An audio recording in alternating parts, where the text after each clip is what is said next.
गढ़वा जिले में के क्षेत्र में भी साहब और दीदी का आगमन हो चुका है। पहले भी इधर से गुजरे हैं, वो कहीं ना कहीं गए हैं, आए हैं। यानी ये धरती इस मामले में तो जागृत है कि शिव के शिष्य का आगमन यहाँ हुआ। कल शाम में यहीं की गुरुवानों से बातचीत में मैंने जैसे ही ये बात कही, मुझसे पहले एक गुरुवान ने कहा कि इसीलिए जड़ में ही पानी डालने का विधान है। मतलब कि जड़ में ही पानी डाला जाता है, जल चढ़ाया जाता है। और आप बताइए कि इतने देवी देवता हैं, लेकिन जल हम किसको चढ़ाते हैं? महादेव को। शिवलिंग पे ही जल चढ़ता है। यानी सारे टहनियाँ और पत्ते तभी हरे भरे रहेंगे जब जड़ों में हमारा भाव समर्पित होता रहे, यानी कि शिव के लिए। इस काल में कितने युग आए, पहले भी कितने युग आए, कभी द्वापर आया, कभी त्रेता युग आया, अलग अलग युग आए हैं। अभी कलयुग चल रहा है। पूरे युग के लिए अगर कोई दिशा और दशा बदलने वाला आता है तो हम उसको कहते हैं युग पुरुष, महामानव। महाशब्द आप गौर करिएगा कि महाशब्द जब भी लगा है महादेव के लिए लगा है, या महादेव जैसा ही कोई आया है, महादेव का संदेश लेकर कोई आया है तो उसके लिए लगा है। तो हम कहते हैं साहब श्री हरिंदरानंद जी को महामानव हैं, वो युग पुरुष हैं वो। तभी तो हम गीत गाते हैं, स्वागत है हे युग पुरुष तुम्हारा, युग पुरुष तुम्हारा। पूरे युग का जो पुरुष है उसको हम कह रहे हैं स्वागत है हे युग पुरुष तुम्हारा। तुमने जमी पे शिव गुरु को उतारा, कि हम उनका स्वागत करते हैं, हम उनके लिए कृतज्ञ होते हैं जिन्होंने इस जमीन पे शिव को ही उतार दिया। हम कहानियां पढ़ते हैं, हम कथाएं सुनते हैं। हमने कहानियों में पढ़ा है कि जब माँ गंगा नदी को हम कहते हैं माँ गंगा नदी जब इस धरती पे, पृथ्वी पे उतरी थी, उसके पीछे की कहानी है कि एक राजा थे भगीरथ। राजा भगीरथ ने तपस्या की, और तपस्या की किसके लिए? कि उनके पूर्वजों का जो निधन हो गया, मृत्यु को प्राप्त हुए, उनको मुक्ति नहीं मिल पाई, मोक्ष नहीं मिल पाया, यानी ईश्वर के में एक नहीं हो पाए। तो लोगों ने कहा कि अगर गंगा का पानी आपके पूर्वजों की अस्थियों को मिल जाए तो मुक्ति हो जाएगी। और ये सुनकर राजा भगीरथ ने तपस्या शुरू की। कहानी है कि माँ गंगा प्रसन्न हुई और उन्होंने कहा कि मैं पृथ्वी पर उतरने के लिए तैयार हूँ, लेकिन पृथ्वी, कल्पना करिएगा आप अभी इस बात की कि पृथ्वी यानी धरती मेरे वेग को, मतलब मैं इतनी तेज गति से जो उतरूंगी इस धरती पे, तो ये धरती मेरे वेग को, मेरे प्रवाह को बर्दाश्त नहीं कर पाएगी, तो सारी पृथ्वी ही बह जाएगी। तो मैं उतरना तो चाह रही हूँ, तैयार भी हूँ, लेकिन उतरूं कैसे? क्योंकि पृथ्वी ही बह जाएगी। तब कहानी है कि राजा भगीरथ ने शिव की तपस्या की और निवेदन किया। जब शिव प्रकट हुए तो उनसे निवेदन किया कि ऐसा ऐसा मामला है प्रभु, और माँ गंगा तो उतरने को तैयार है, लेकिन कहती हैं कि मेरा तेज, मेरा प्रवाह धरती बर्दाश्त नहीं कर सकेगी। तो अब मैं क्या करूं? काम तो हुआ है लेकिन पूरा नहीं हुआ, अब क्या करूं? तो महादेव ने कहा कि अरे इतनी सी बात है, और कहानी है, कहानियां प्रतीक होती हैं, कहानियां सच भी होंगी, कहानियां कभी हमें कुछ सिखाती भी हैं। तो कहानी है कि महादेव ने अपनी जटाओं को खोला और गंगा को कहा कि उतरो, जितना वेग है, जितना तेज है, जितना प्रवाह है, उतने तेज के साथ उतरो। और शिव की जटाओं में इतनी तेज वाली गंगा कहाँ समाती चली गई पता ही नहीं चला। गंगा उतरी जा रही है, शिव की जटाओं में समाये जा रही है, और शिव ने फिर अपनी जटाओं को समेट लिया। मामला फिर फंस गया कि गंगा उतरी तो, लेकिन शिव की जटा में उतर गए, और शिव ने फिर से उसको बांध लिया है, यानी पृथ्वी पे तो अभी भी नहीं उतरी। अब फिर भगीरथ जी बैठे और उन्होंने कहा, महादेव अब जटा में ही सारी गंगा है, अब मेरे पूर्वजों का कल्याण कैसे होगा? तो महादेव ने कहा, अरे बस इतनी सी बात है।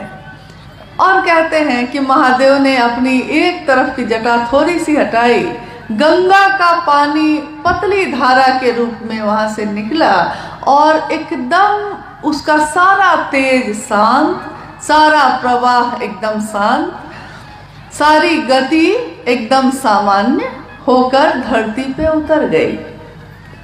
धरती पे उतरी, राजा भगीरथ के पूर्वजों का कल्याण हुआ, मुक्ति और मोक्ष मिला। कहानी है ये। तो आज भी हम कहते हैं कि भगीरथ ने गंगा को जमीन पे उतारा तपस्या से, अपने पूर्वजों का कल्याण किया।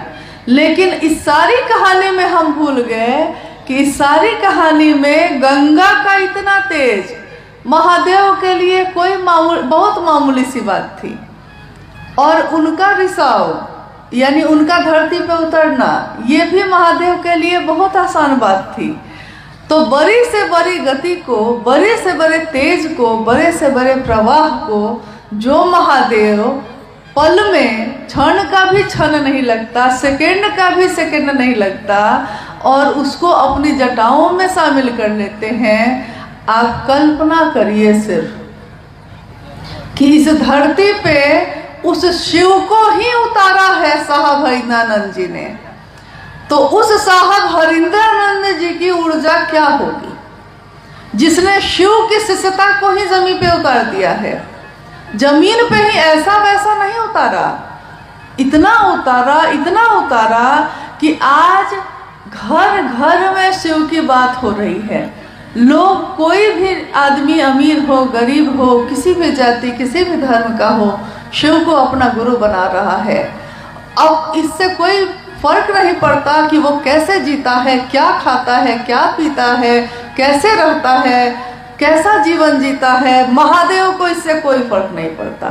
महादेव सबके भाव को ग्रहण करते हैं। कहते हैं महादेव के पास हृदय की हुंडी ही स्वीकार होती है।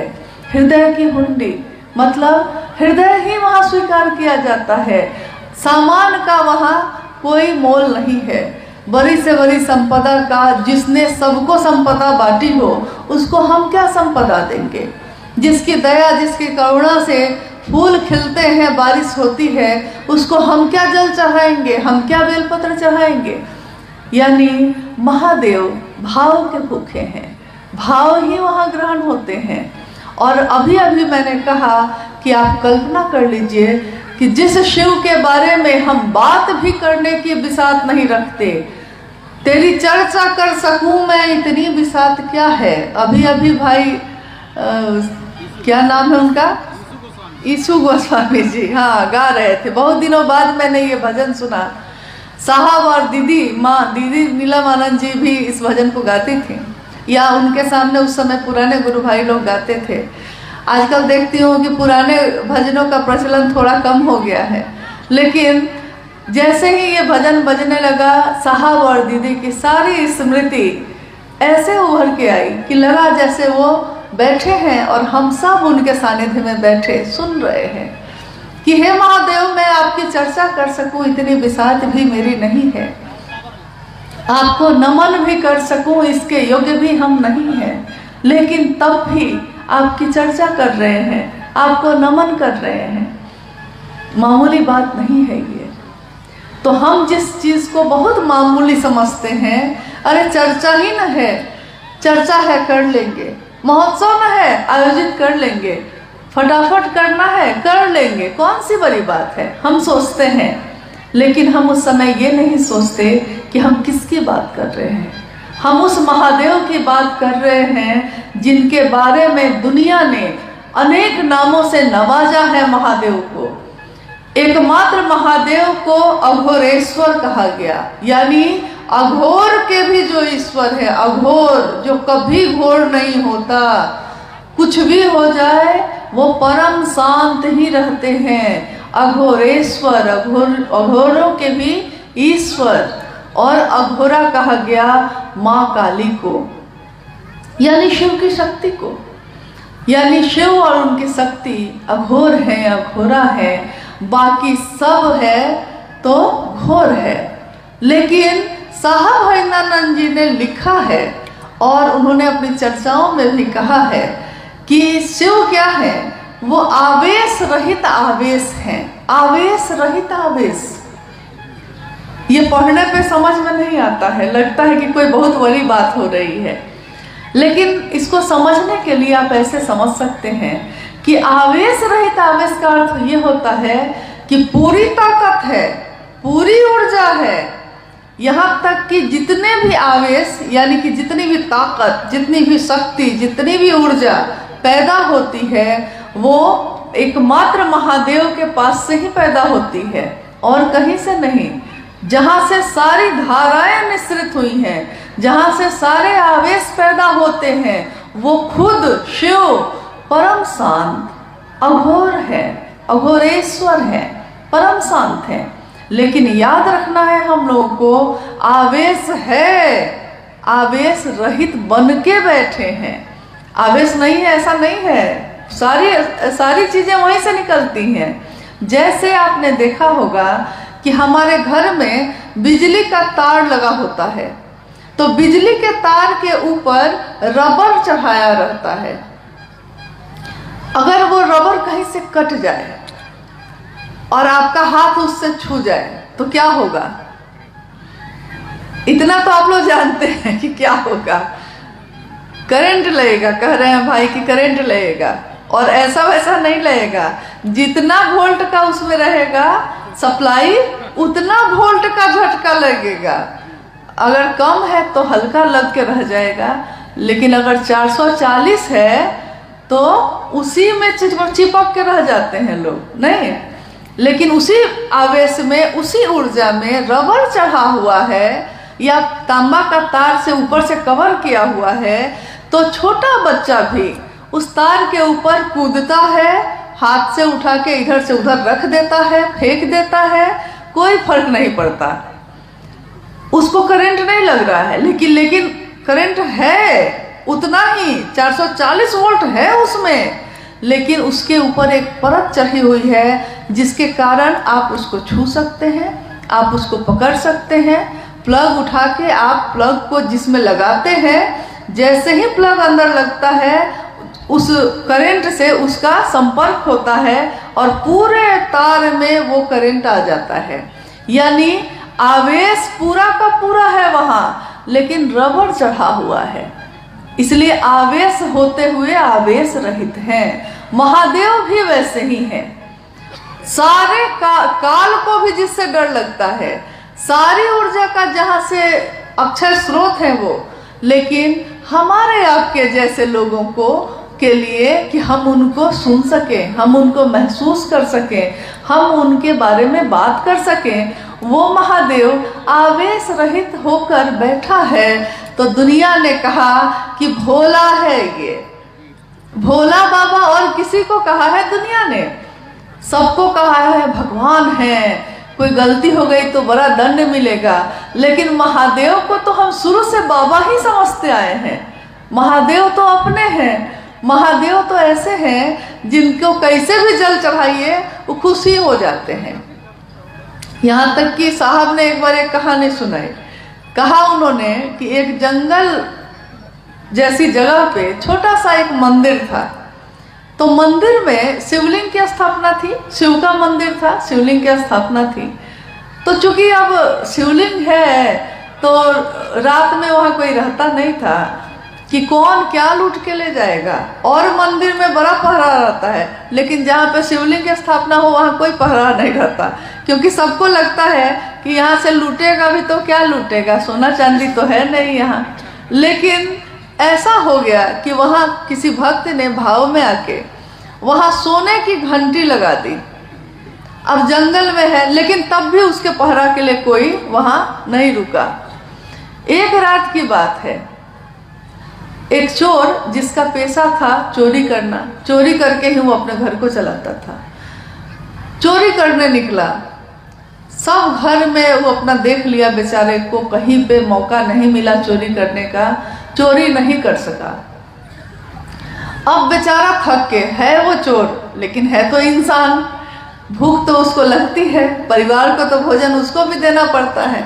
तो जंगल के तरफ निकल गया और रोने लगा बैठ के कि हर जगह आज चले गए, कहीं कुछ नहीं मिला। तभी अंधेरे में वो जो सोने का घंटा लगा हुआ था, वो अंधेरा में सोना है चमका। तो देखने गया कि क्या चमका भाई अभी, तो उसने देखा कि सोने की घंटी लगी हुई है। नीचे पूरा अंधेरा था, तो सोना जैसा लग रहा है ये। उसने सोचा कि आज कुछ नहीं मिला तो चलो इसी घंटी को उतार लेते हैं और इसी को बेच के अपना काम चला लेंगे आज। अब नीचे क्या है उसको दिखाई नहीं दिया, और नीचे तो था शिवलिंग। उसने सोचा कि ईंटा या चट्टान कुछ है, पैर से ऐसे ऐसे अंधेरे में टटोला, कुछ दिखाई नहीं दिया, तो देखा कि ऊंची कोई जगह है लगता है, तो पैर को उसी पर रख के खड़ा हो गया और घंटी जो पकड़ा तो घंटी बजने लगी, टन टन टन टन। कहानी है कि महादेव प्रकट हो गए। महादेव ने कहा, मांगो क्या मांगते हो भाई, मैं तुमसे अति प्रसन्न हूँ। चोर घबरा गया, उसको लगा कि मेरे साथ ये क्या हो गया, आज तक तो ऐसा कभी हुआ नहीं, मैंने कोई भक्ति नहीं की, मैंने कभी महादेव का नाम भी नहीं लिया, और सीधे महादेव प्रकट होके कहते हैं कि अति प्रसन्न हूँ, ऐसा मैंने क्या कर दिया। तो उसने कहा कि प्रभु मैंने तो आपके लिए कुछ नहीं किया। महादेव ने कहा कि अरे क्या बात करते हो, लोग मुझ पे जल चढ़ाते हैं, धतूरा चढ़ाते हैं, बेलपत्र चढ़ाते हैं, तुमने तो अपने आप को ही चढ़ा दिया है। तो कहते हैं कि कहानी है कि भाई चोर ने जो मांगा मिला और वापस चला गया। सोचिए महादेव जिससे सारे देवी देवता डरते हैं, जिसकी पूजा राक्षस भी करते हैं, दुनिया जिनके आगे झुक के नमन करती है, वो महादेव किसी भी तरह से प्रसन्न हो जाते हैं। तभी मैंने कहा कि भोला कहते हैं हम उनको। और साहब श्री हरिनानंद जी ने उस शिव को जमीन पे उतार दिया। तो ये कौन सी तपस्या की होगी उन्होंने, और किन लोगों की मुक्ति और मोक्ष के लिए ये काम किया होगा, क्योंकि राजा भगीरथ ने तो अपने पूर्वजों के लिए किया था, लेकिन साहब हरिनानंद जी ने मेरे आपके जैसे असंख्य लोगों तक, जिसके पास भी ये संदेश पहुंचता है कि शिव मेरे गुरु हैं, तुम्हारे हो सकते हैं, उन असंख्य लोगों तक ये बात पहुंचाने की बात की है। और प्रतिदिन लाखों व्यक्ति, लाखों लोगों से, यहाँ तक कि इस पल जब यहाँ ये चर्चा घटित हो रही है, इस समय में भी कितने जगह पे कोई ना कोई गुरु भाई, कोई ना कोई गुरु बहन अभी अपने गुरु की बात कर रहा होगा और शिव के शिष्य होने की घोषणा हो रही होगी उसकी। जागा जागा महादेव से वो जगह जग रहा होगा। आज भी, अभी भी, यानी पल प्रति पल, प्रतिदिन लाखों की संख्या में शिव के शिष्यों की घोषणा हो रही है, शिव की शिष्यता बढ़ती चली जा रही है। लेकिन आपने कभी सोचा है कि क्या मेरे करने से ऐसा हो रहा है, या आपके करने से ऐसा हो रहा है, या जो आज घोषणा कर रहे हैं उनके करने से ऐसा हो रहा है? जी नहीं। इसमें ऊर्जा उसी की काम कर रही है जिसके तार है हम लोग, बस, और कुछ नहीं है हम लोग। तार जिस दिन कट गया ना, तो बिजली का सप्लाई भी बंद हो जाएगा। हम लोग बस तार हैं। साहब उसका ट्रांसफार्मर है, और हम लोग के पास जितना हम सह सकते हैं, जितना हम बर्दाश्त कर सकते हैं, उतना सप्लाई वो देते रहते हैं। ऊर्जा शिव की जो उनके दिल में उतरी, जो नमः शिवाय के रूप में सांसों में उतरी, उसको उन्होंने विश्व मानव के कल्याण के लिए, विश्व मानव के लिए कि वो शिव का शिष्य हो सके, इस धरती पे उतारा। और आज चाहे वो गढ़वा का जंगल हो, पहाड़ हो, घर हो, शहर हो, या दुनिया का कोई कोना हो, आज महादेव की बात हम कितने गर्व से करते हैं, कितनी खुशी से करते हैं। सोचिए, जब इतनी खुशी से करते हैं और वो महादेव सब कुछ देने वाला है, तब हम दूसरों के पास क्यों भटकते हैं? कभी कभी कोई कहता है कि कोई महादेव को छोड़कर उधर चला गया, कोई महादेव की शिष्यता छोड़कर उधर चला गया, यानी किसी और मत में, किसी और चीज़ों में चला गया। मैं हमेशा सोचती हूँ उस समय कि कहते हैं कि कल्पतरु है वो। कल्पतरु का अर्थ होता है एक ऐसा पेड़ जिसके नीचे जब आप खड़े हो जाइए तो आपके मन में जितनी इच्छाएं पैदा होंगी वो सारी इच्छाओं की पूर्ति करता चला जाता है। कल्पतरु है शिव, और शिव के छाया के तले खड़े होकर, शिव के नीचे खड़े होकर हम भिक्षा का पात्र लेकर दूसरों के सामने क्या मंडरा रहे हैं? कौन है उनसे बड़ा? एक बार एक फकीर एक राजा के पास गया, राजा के दरबार में गया। फकीर बेचारा बहुत आर्थिक संकट में था तो फकीर, जीवन में कुछ था नहीं, अब खाने को भी नहीं था। उसने सोचा क्यों नहीं राजा के पास चलते हैं, राजा तो प्रजा की रक्षा करता है ना, तो राजा कुछ तो दे देगा मुझको। तो राजा के पास चला गया। राजा के पास जब जाता है तो दरबार उसको रोक देता है, कहता है कि अभी राजा भगवान की पूजा कर रहे हैं। तो फकीर ने बोला कि भगवान की पूजा कर रहे हैं, कोई विशेष प्रयोजन है या प्रतिदिन करते हैं इसलिए कर रहे हैं? दरबार ने कहा कि नहीं, राजा बड़ा दुखी है, उनकी संतान को सुख मिले इसके लिए आज वो पूजा कर रहे हैं। फकीर ने कहा ठीक है, तब अब मैं चलता हूँ। दरबार ने कहा कि अरे अभी अभी तो आए थे, अभी राजा उठ जाएंगे तो जो तुमको मांगना होगा मांग लेना। फकीर ने कहा कि जो खुद ईश्वर से मांग रहा है तो उससे मैं क्या मांगूं, मैं भी खुद ही ईश्वर से मांग लूंगा। तो देखिए, यहाँ कोई दूसरा हमको क्या दे सकता है, लेकिन वो महादेव वो भी दे सकता है जो हमारे भाग्य में नहीं होता, जो हमारे किस्मत में नहीं होता। वो कौन दे सकता है? तो वो महादेव दे सकते हैं। क्यों दे सकते हैं? क्योंकि सबसे बड़ा मास्टर वही हो सकता है जिसने इस दुनिया को बनाया हो। जो बनाता है उसी को पता होता है उसके हर चीज का। देखा होगा आपने कि कोई बढ़ई है, वो टेबल बनाया है या पलंग बनाया है, मान लीजिए पलंग बनाया है।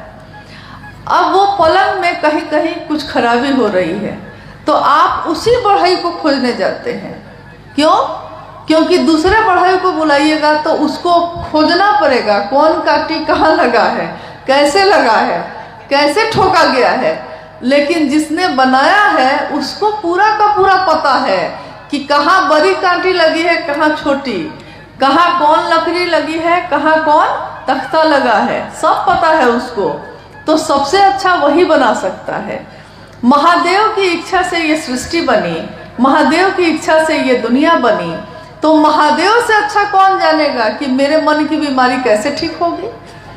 क्योंकि महादेव को मेरे रोम रोम का पता है, हर चीज का पता है।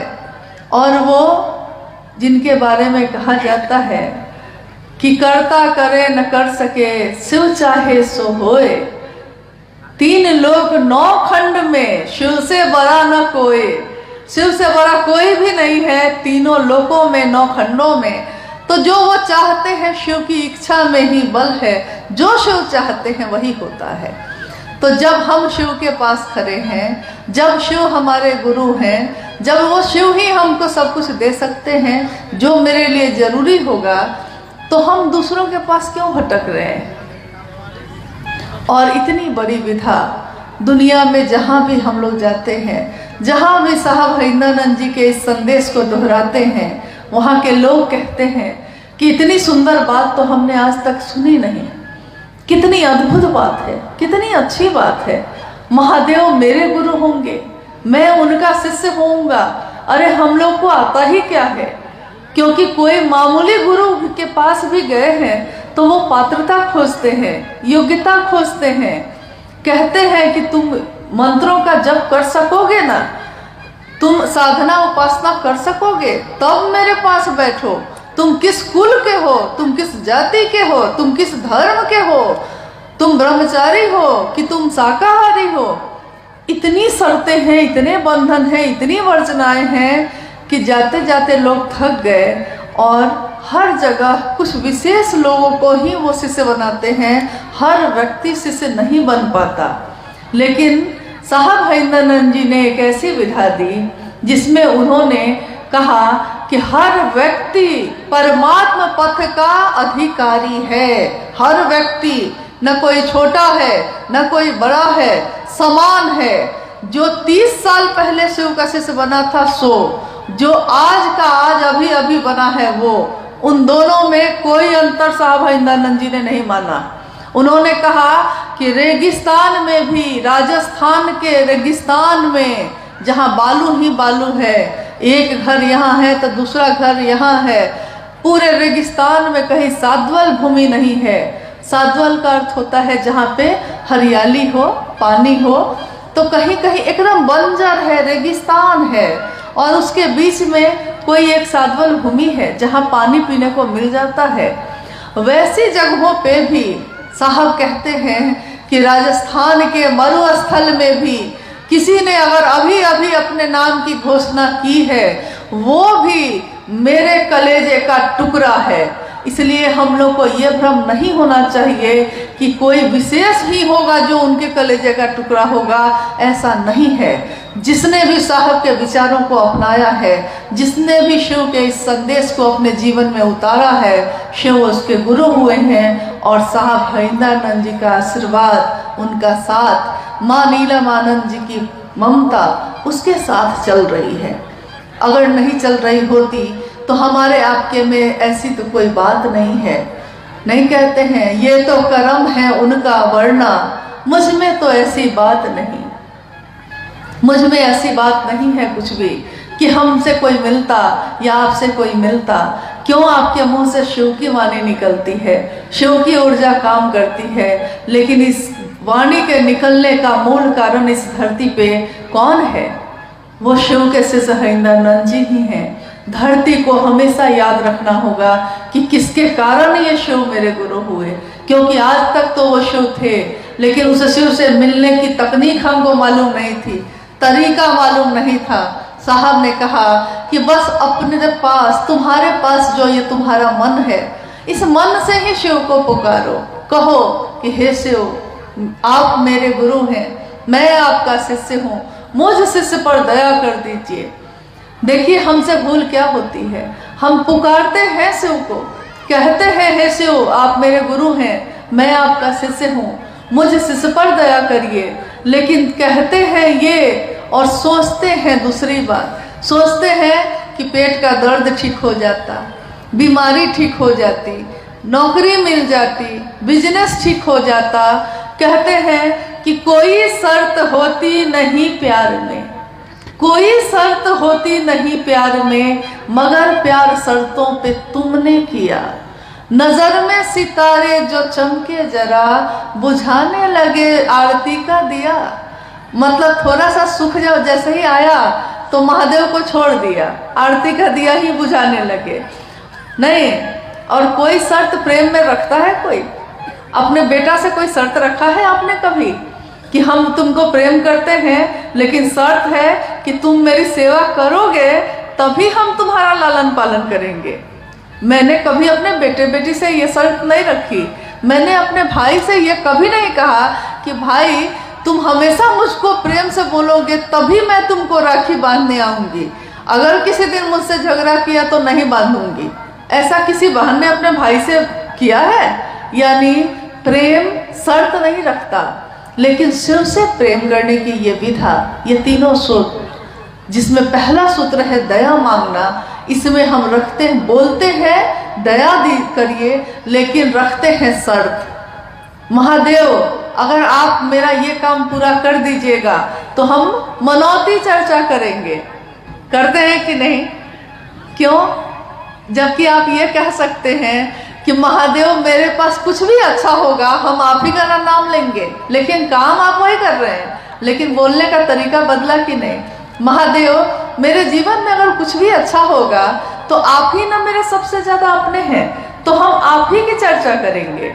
देखिए ये भी एक तरीका है, लेकिन आप कहते हैं कि अगर पूरा होगा तब आपकी चर्चा करेंगे, और नहीं पूरा हुआ तब नहीं करेंगे। और चाहते हैं कि महादेव दया करते ही रहें। हम शर्त रखते हैं और कहते हैं कि महादेव आप दया करते ही रहिएगा।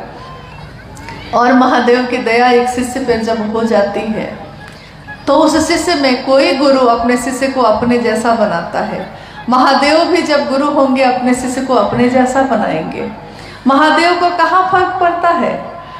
उनके ससुर ने उनको नहीं बुलाया यज्ञ में, तो महादेव को कहाँ फर्क पड़ा? उन्होंने माँ सती को भी मना किया, तुम भी मत जाओ, छोड़ो, सबको बुलाया है, बुलाने दो।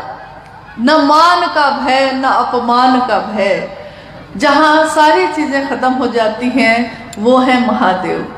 और उस महादेव का एक रूप है जगत गुरु शिव का। तो सिर्फ कल्पना करिए और सोचिए महादेव के बारे में कि क्या आज तक ये महादेव हमारे इतने अपने हो सके थे, आज हो सके हैं, तो उस महादेव को छोड़ के अब कहाँ जाए? महादेव कितनी मुश्किल से मिलते हैं, कितनी मुश्किल से मिले हैं हम लोगों को। न जाने हम लोगों ने कितने जन्म लिए होंगे, न जाने कौन सा कर्मफल होगा कि ये मानव का तन मिला है, इंसान का शरीर मिला है, तब कहीं जाकर शिव गुरु के रूप में मिले हैं। तो जो महादेव इतनी मुश्किल से मिले हैं, तुमसे एक पल में कैसे बिछड़ जाए हम, जिससे मिलने में शायद जमाने लगे, शायद महादेव से मिलने में जमाने लग जाएंगे, उनसे एक पल में हम कैसे बिछड़ जाएं। तो मान लिया है तो मान के रखिएगा, नहीं माना है तो मानने की कोशिश करिए, और मान कर बैठ भी गए हैं अगर तो फिर से चलाने की कोशिश करिए। और दूसरों को जो दीजिएगा वही आपको भी मिलेगा। इसलिए दुनिया में प्रेम दीजिए, सम्मान दीजिए, शिव के लोगों का सम्मान करिए। कहते हैं कि साहब ने कहा कि दक्षिण भारत में एक संत हुए तिरुमूलर, उस संत के लिखी हुई कुछ किताबें हैं, उसमें वो कहते हैं कि मेरे गुरु नंदी ने मुझसे कहा है, संत तिरुमूलर कहते हैं मेरे गुरु नंदी ने मुझसे कहा है कि अगर सेवा ही करनी है तो उनकी करो जो शिव की सेवा में लगे हैं। ये कौन लोग हैं जो शिव की बात करते हैं?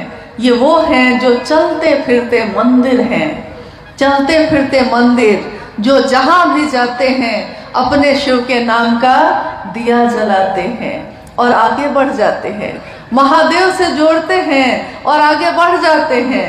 खुद से जोड़ने की इच्छा नहीं है, खुद से जोड़कर हम क्या दे सकेंगे किसी को, लेकिन महादेव सब कुछ दे सकता है। तो महादेव से जोड़िए और आगे बढ़ जाइए।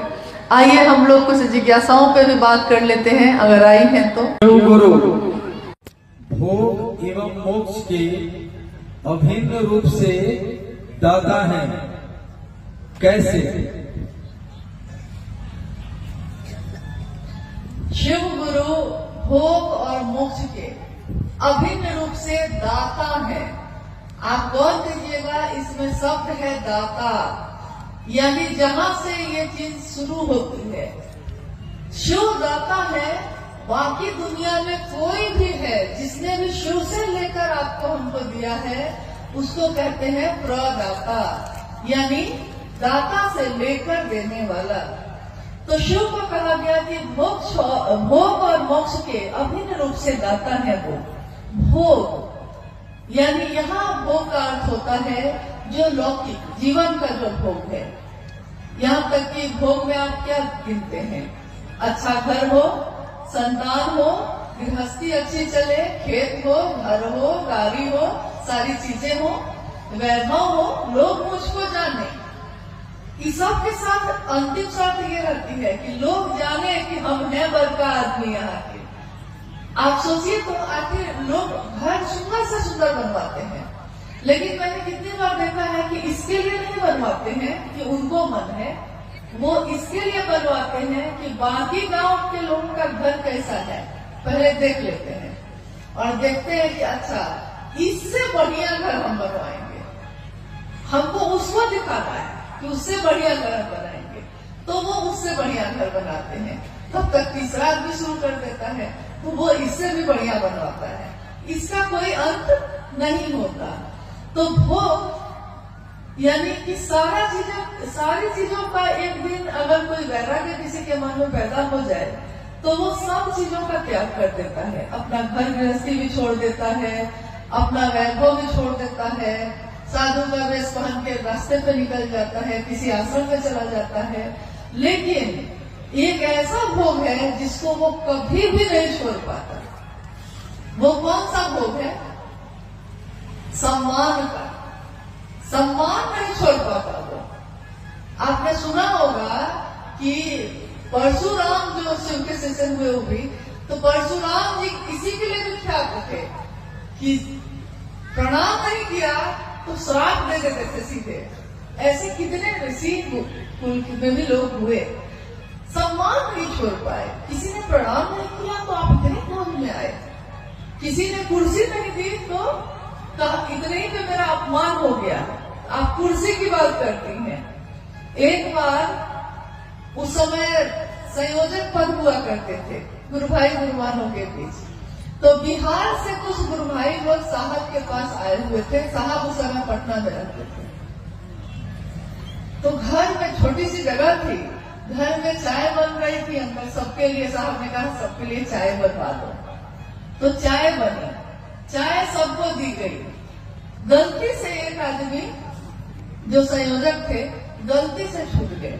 अब मान लीजिए आप लोग सब बैठे हैं, मैं चाय लेके जाऊं और कोई एक आदमी तो गलती से छूट सकता है ना, तो अगर छूट गया है तो हम लोग मांग लेते हैं, अरे भैया हम छूट गए, हमको दे दीजिए। लेकिन उस गुरु भाई ने मांगा नहीं। मांगेंगे कैसे? मांग लिए तो अपमान हो जाएगा। साहब क्या बैठे हैं, चाय सबको मिल गई, गलती से छूट गए, उस समय वो कुछ नहीं बोले। लेकिन अपने घर लौटकर जब गए तो उन्होंने साहब के नाम एक लंबी सी चिट्ठी लिखी और उस चिट्ठी में उन्होंने कहा कि आपके घर में मेरा बहुत अपमान हुआ मेरे सामने सबको चाय दी गई और मुझको सिर्फ छोड़ा गया, तो मैं आज से संयोजक का पद छोड़ता हूँ साहब बड़ा हंसे।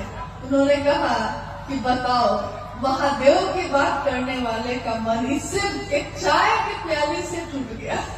मतलब छोटी सी बात पे बरसों के याराने गए।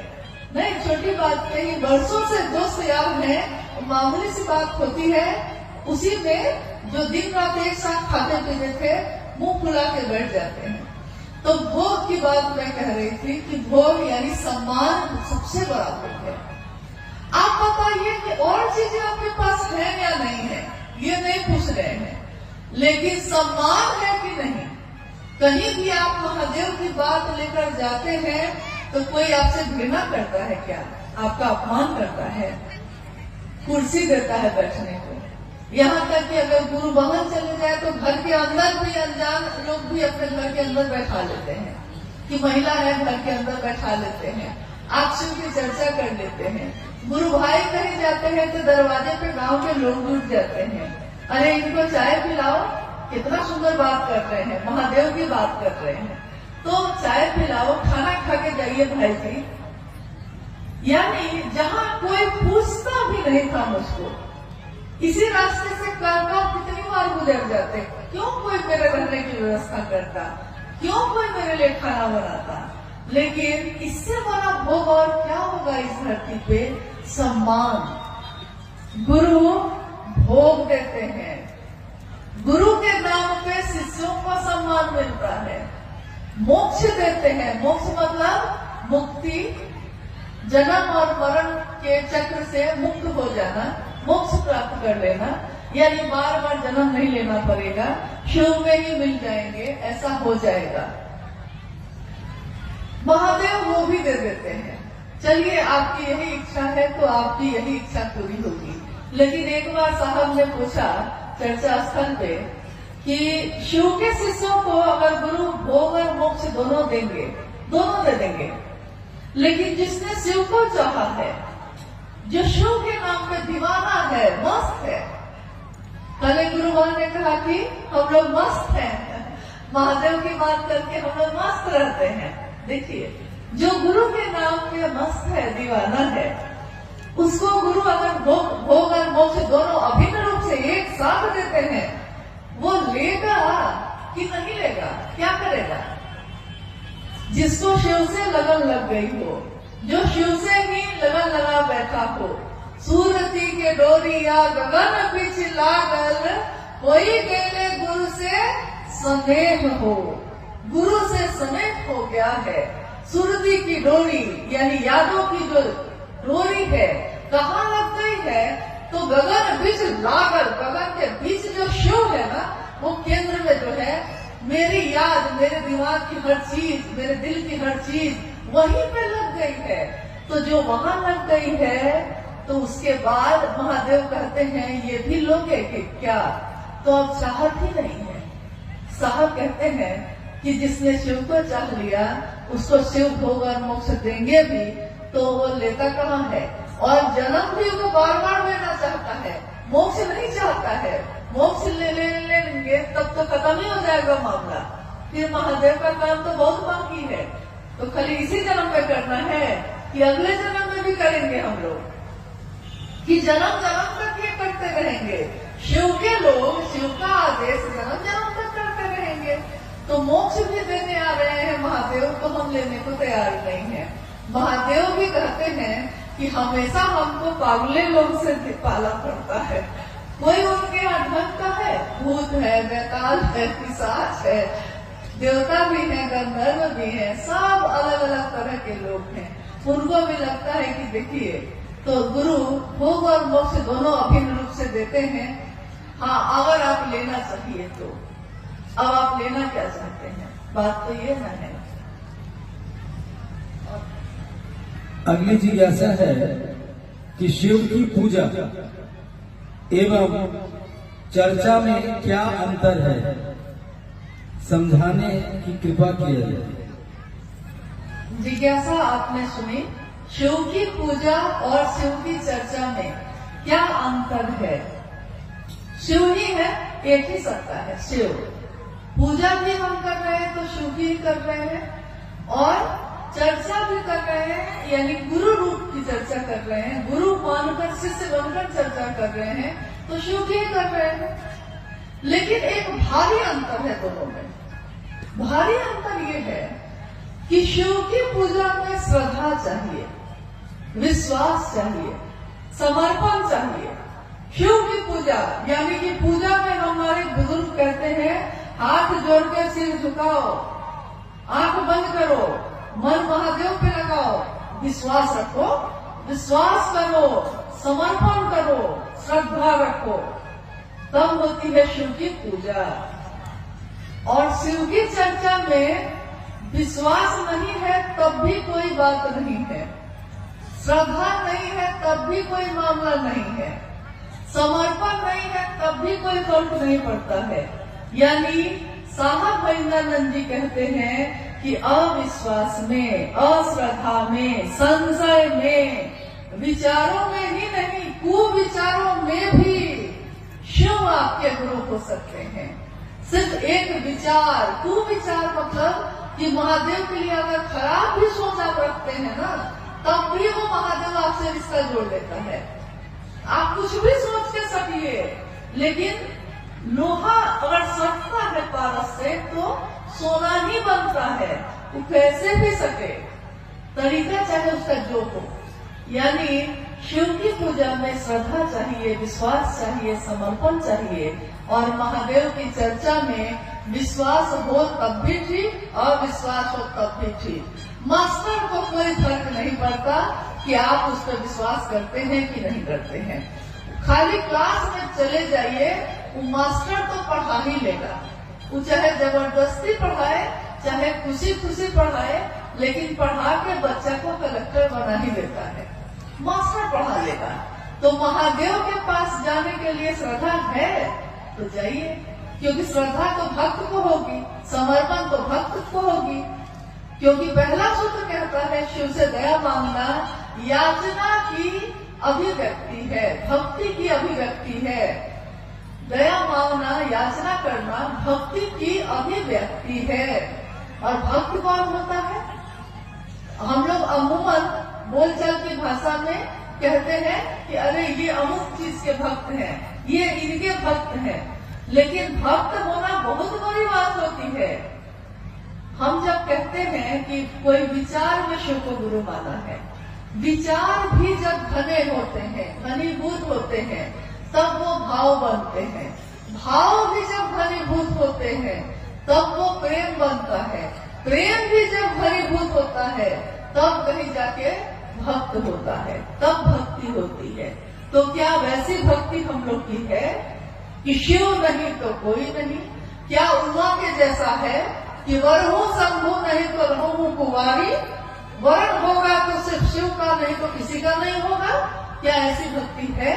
अगर है तब भी शिव के लिए है आप, और नहीं भी है अगर, तो ये रास्ता बहुत सरल है कि गुरु मान लीजिए। तू गुरु बनाना हो जेकर देहल चोला बा, दुनिया का भी कह के देवे वाला भोला बा।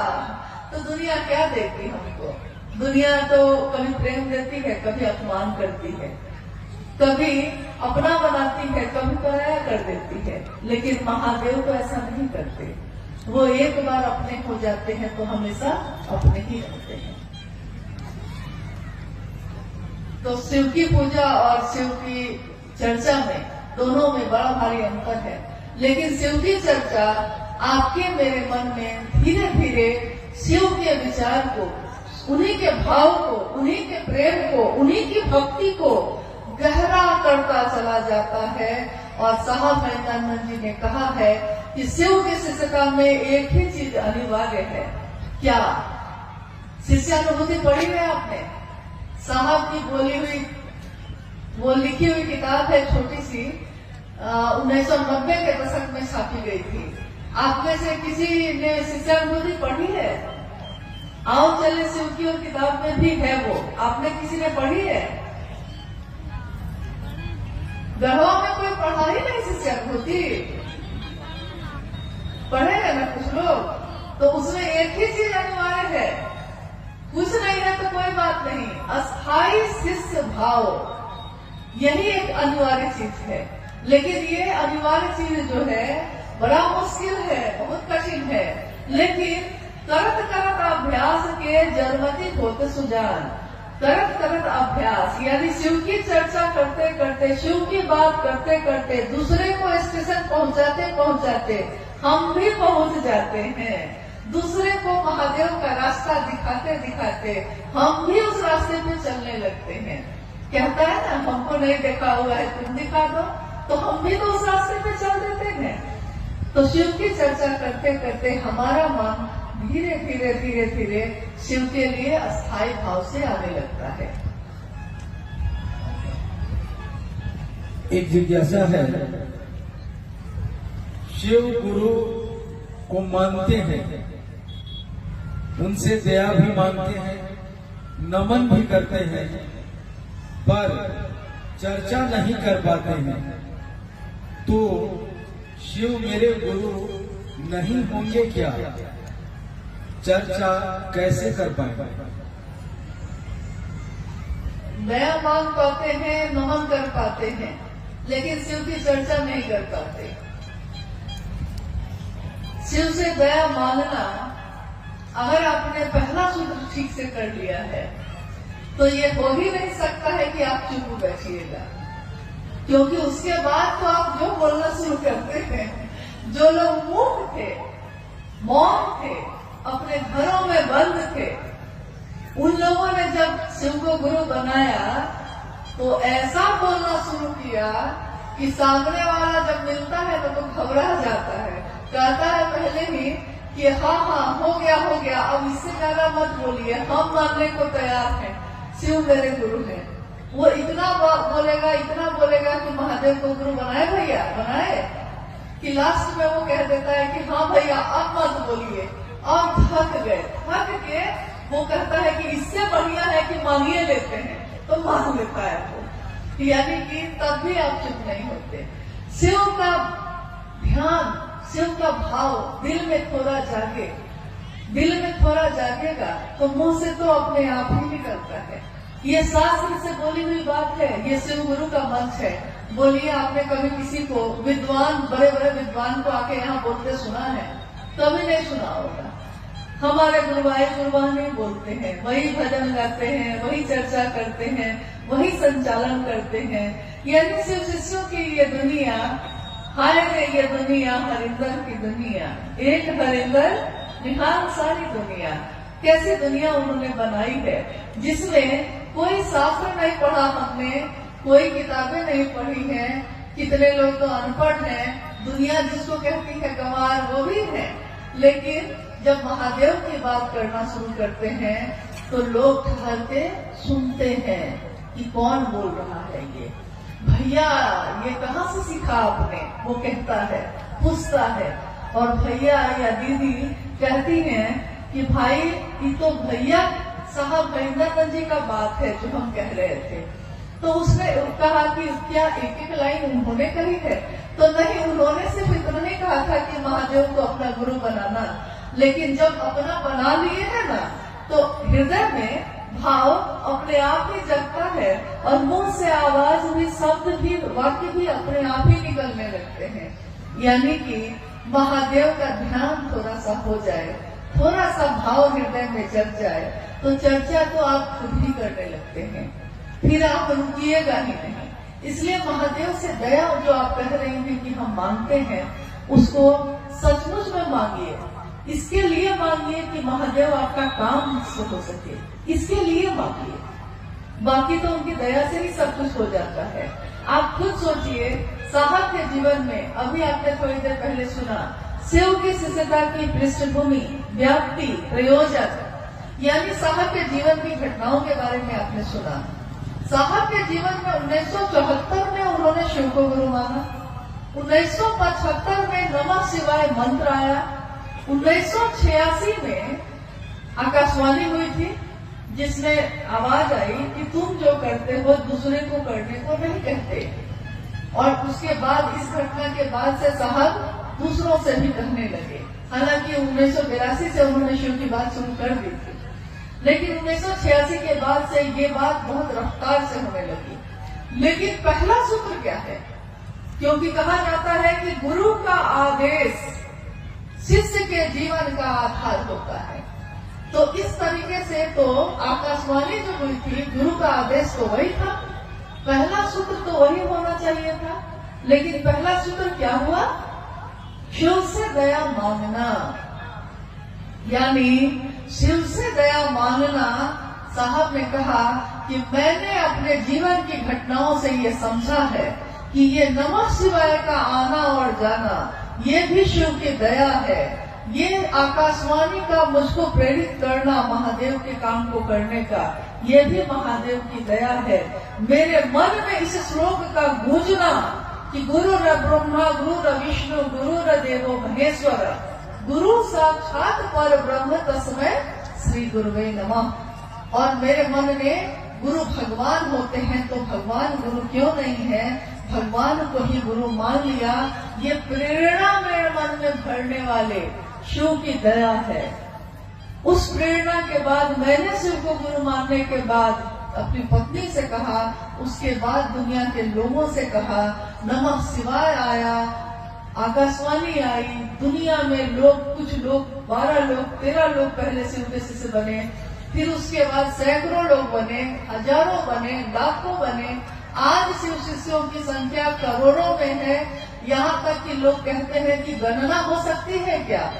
तो हम लोग कहते हैं कि असंभव है। क्यों? क्योंकि जैसे ही गणना शुरू करिएगा, इधर से शुरू कीजिएगा कि तब तक तो दूसरा लॉट जारी है। मतलब अभी 5 आदमी का किया है तो 10 आदमी तो और घोषणा होकर रेडी है। कितनी की गणना करिएगा, कितनी की गिनती करिएगा? तो देखिए, गणना नहीं हो सकती, इतने शिव के शिष्य हैं। किसके कारण हुआ? तो पहले सूत्र में साहब ने कहा कि शिव की दया के बिना यहाँ कुछ भी नहीं हो सकता, यहाँ करने जैसा कुछ भी नहीं है। मात्र महादेव की दया ही करने लायक है। देखिए, अभी हम लोग आए तो धूप थी इतनी तेज। महादेव के भाव में हम भी हैं, महादेव के भाव में आप भी हैं। क्या मौसम नहीं बदल गया? कब हवा ठंडी हुई आपको पता भी नहीं चला, आपका ध्यान भी नहीं गया। इससे पहले बहुत गर्मी थी। तो मौसम बदलते हैं, भाव बदलते हैं, मन बदल जाता है, गर्भवानी खुशवानी में बदल जाती है। कुछ भी हो सकता है यहाँ। तो महादेव की दया से सब कुछ हो सकता है। तो पहले सूत्र में साहब ने कहा कि महादेव की दया ही शिष्य के जीवन की शुरुआत करता है। अगर नींव का पत्थर मजबूत हो तो उसमें कितनी भी बड़ी इमारत बनेगी वो मजबूत होगी। नींव का पत्थर यानी कि घर जब हम बनाते हैं तो घर बनाते समय नीचे नींव बनाते हैं। तो नींव बहुत मजबूत बनाते हैं, क्योंकि हम कहते हैं कि नींव मजबूत होगा तब ना दीवार भी मजबूत होगी। तो शिव से दया मांगना उसी नींव की तरह है। अगर शिव से दया मांग लिया है ठीक से, मन से, इसके लिए कि आपका काम हो सके, तो चर्चा तो आप ढूंढछाड़ करिएगा और नमन में तो आपका मन दिन रात रहेगा ही रहेगा। इसके सिवा और कोई चारा नहीं है। अब क्या आएगा? हाँ, एक अंतिम जिज्ञासाएं तो बहुत हैं, लेकिन हम सभी समय में बंधे हैं। इसलिए एक अंतिम जिज्ञासा है कि हम गुरु भाई बहनों, गुरु बहनों के जीवन में महाशिवरात्रि का क्या महत्व है? हम लोग महाशिवरात्रि क्यों मनाते हैं? हम सभी गुरु भाई गुरु बहन यानी शिव के शिष्य, हम सभी गुरु भाई गुरु बहनों के जीवन में महाशिवरात्रि का क्या महत्व है? हम महाशिवरात्रि क्यों मनाते हैं? जब साहब मधेपुरा में रह रहे थे, उसी समय मां नीलम जी ने कहा कि हमने शिव को गुरु बनाया है, तो हम लोग को शिव के लिए कुछ करना तो चाहिए। तो हम क्या कर सकते हैं? और कमरे में कुछ लोगों के साथ शिव चर्चा शुरू हो चुकी थी। तो साहब ने कहा कि भाई क्या किया जाए बताओ। मां नीलम ने कहा कि शिवरात्रि का आगमन हो रहा है, क्यों नहीं हम सभी जो कुछ गुरु भाई गुरु बहन हैं, हम मिलकर शिवरात्रि का आयोजन करें। तो साहब ने कहा कि ठीक है, किया जाए। लेकिन उस समय ज्यादातर जगहों पे हरे रामा हरे कृष्णा का बोल चलता था। यहाँ तक कि माँ दुर्गा के मंदिरों में भी, शिव के मंदिरों में भी हर जगह हरे रामा हरे कृष्णा होता था। तो साहब ने कहा कि यार, इन महाशिवरात्रि का आयोजन है, शिव की पूजा करेंगे, लेकिन बोल क्या होंगे, हम बोलेंगे क्या उसमें? तो मां नीलम जी ने लिखा, हर भोला भोला भोला हर हर, हर शिवा शिवा शिवा हर हर। और इसी धुन पे उस समय शिवरात्रि का आयोजन हुआ।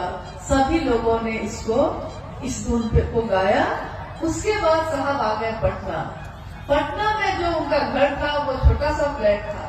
तो अगले बार जब शिवरात्रि का आयोजन हुआ तो मां नीलम जी ने कहा कि क्यों नहीं इसको बाहर मैदान में किया जाए।